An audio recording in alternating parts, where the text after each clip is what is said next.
Welcome you all for this biology class. So myself Sashikana belongs to microbiology department. The topic today is about reproduction of the double-stranded DNA in bacteriophages.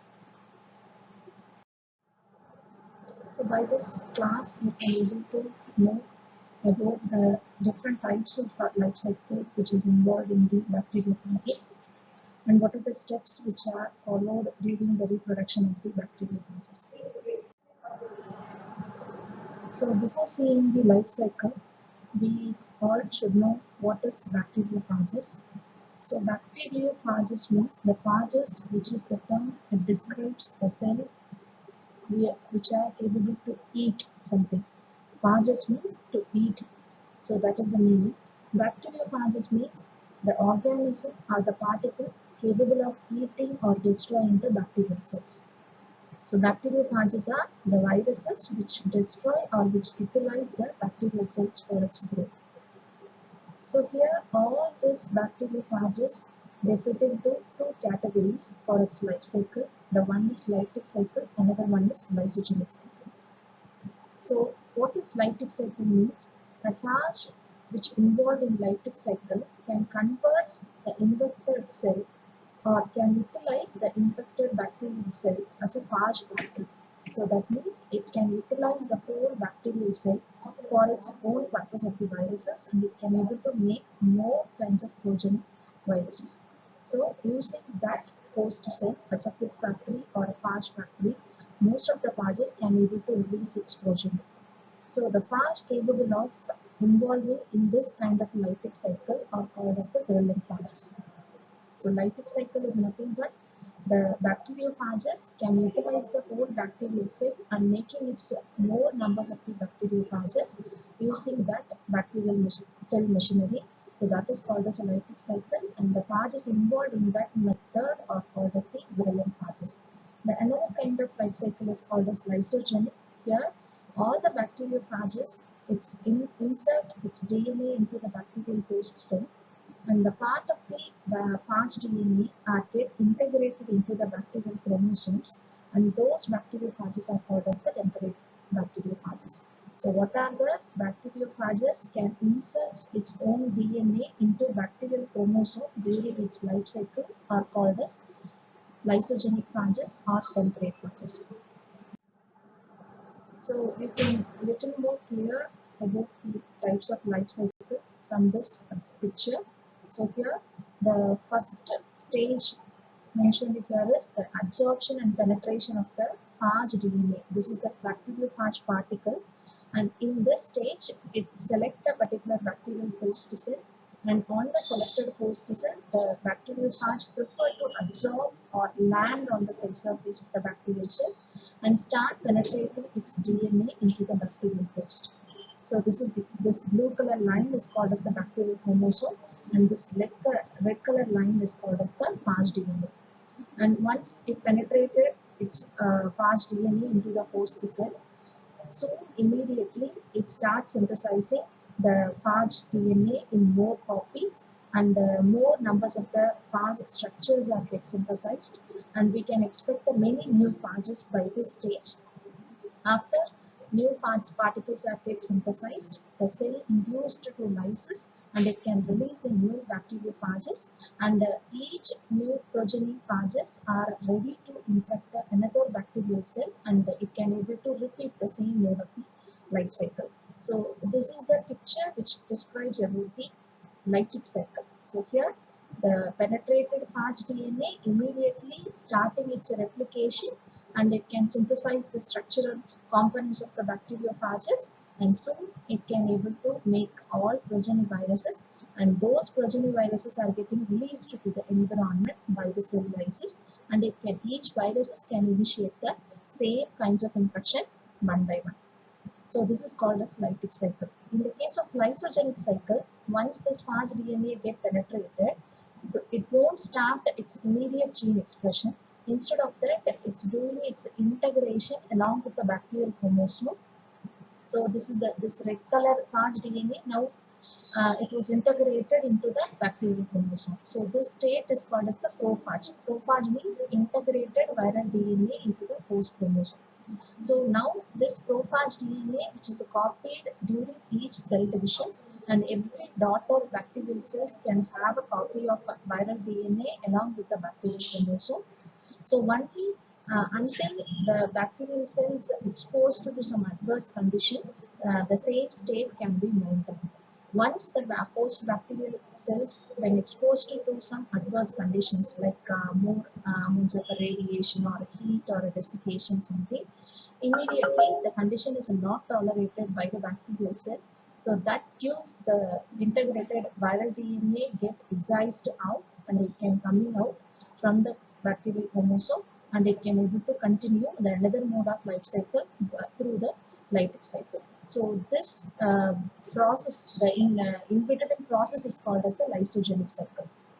Anyway, in both method of the life cycle, the end is only by the cell lysis. But here in lytic cycle, the cell lysis is induced immediately, and here in lysogenic cycle, the period of a time, the bacteriophage DNA are maintained in the integrated state only during the adverse condition when the bacterial hosts are not able to survive. In that situation only, the life cycle of the bacteriophages are switched over to the lytic cycle. So the best example we can see among the bacteriophages is T phages. So four different classes of phages are coming into this category. So here the bacteriophages of T series are mostly virulent phages and they exhibit lytic cycle among the bacterial cells. So the classes here is T1 phages, T2, T4, T6. These three are called as the T even phages. Then T3, T7, T5. These are all called as the T odd phages. So all these T phages contains double-stranded DNA as their genetic material, and T even phages like T2, T4, T6 they study. It is easily grown and their DNA has unusual bases which can differentiate them from the host chromosome. Here, the lambda phage is an example for the lysogenic phages. So, T phages is the example for lytic phages, and lambda phages is an example for the lysogenic or temperate phages.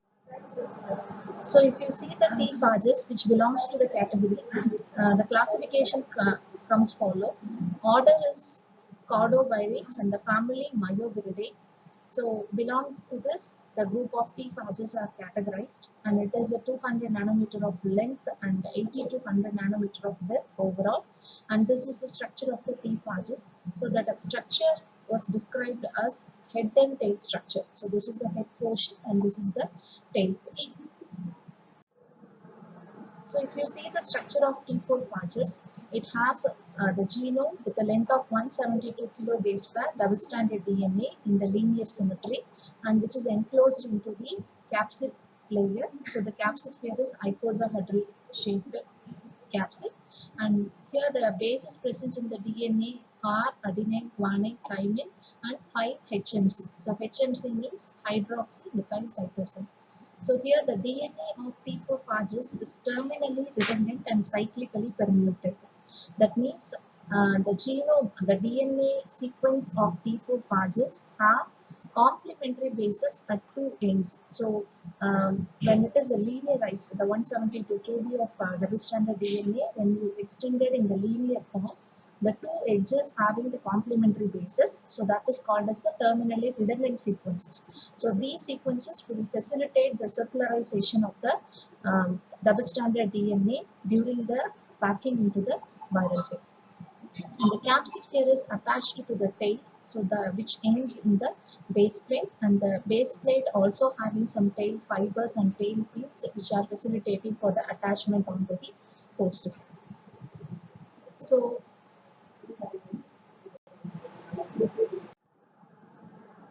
So these are steps which involved in the lytic cycle of the bacteriophages. So totally 5 different steps involved. The one is absorption, penetration, synthesis of nucleic acids and other structural components, assembly, and finally the cell lysis and release. So in this picture, those 5 steps were described here. So here is the absorption and penetration. So now the cells are absorbed onto the host cell.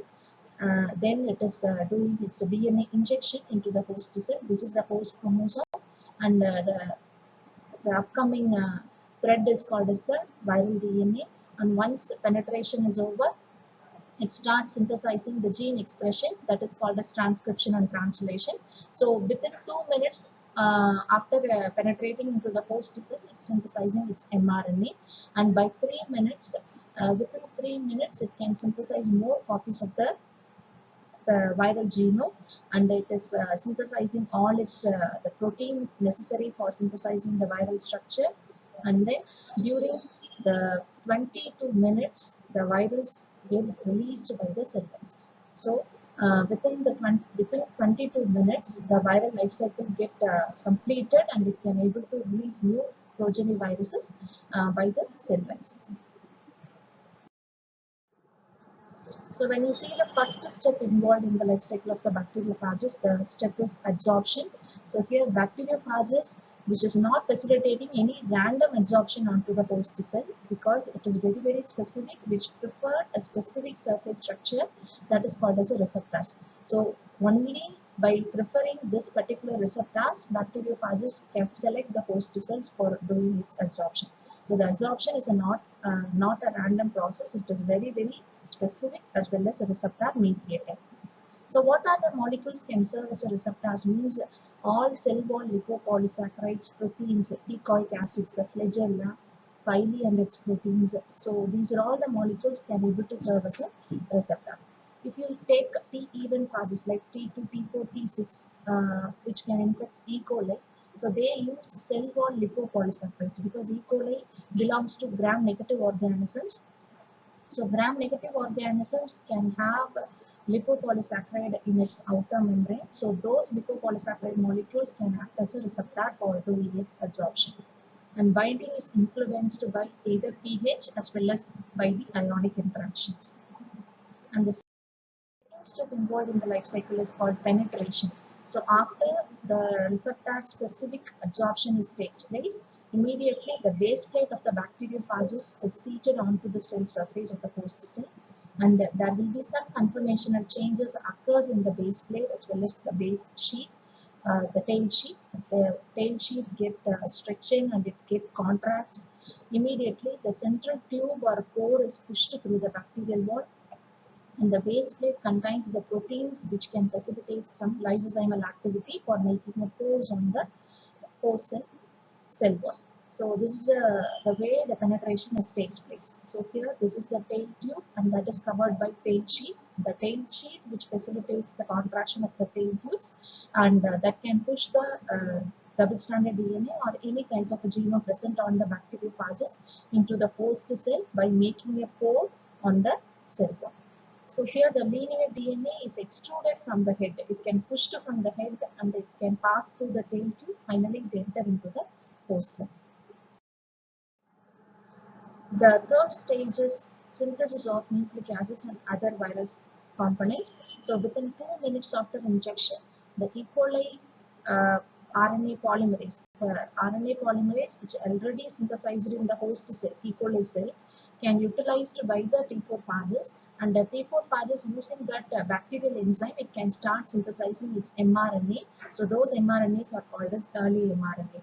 So this synthesis can facilitate the preparation of protein factors as well as the enzymes which can control the host cell. So within 2 minutes, by using the host, that is E. coli own enzymes, the viral DNA start synthesizing its own mRNAs. So by this way, it can able to take the control of the host cell.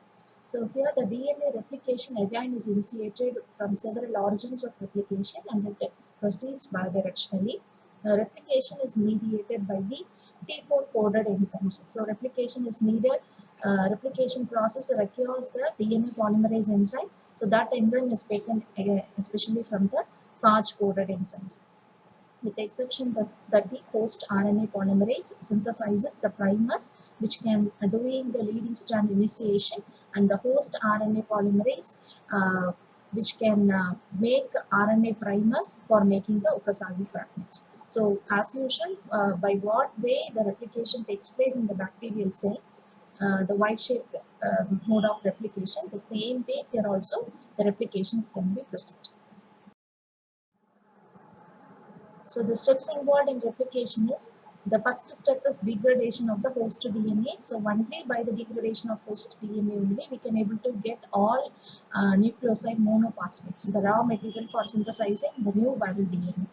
And soon it start synthesizing its HMC, that is a 5-hydroxymethyl cytosine. It is an unusual base needed for the P4 phage.